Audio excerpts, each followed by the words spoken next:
My name is Amelia. Today I am going to present you this dish called Edamame Rice.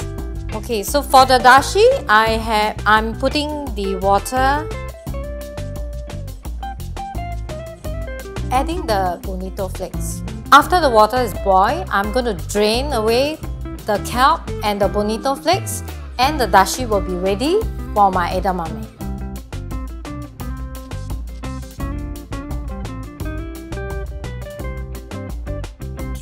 So I'm actually cooking 3 cups of rice.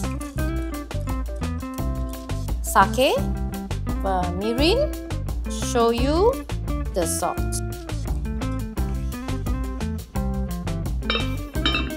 Now the rice is already cooked for 15 minutes and I'm going to add the edamame into the rice. Cover this, keep for about 1 to 2 minutes and we are ready to serve the rice.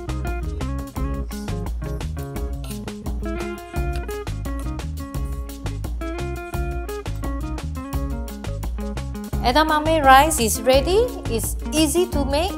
Try it at home. I'll be back with more interesting Japanese recipes soon.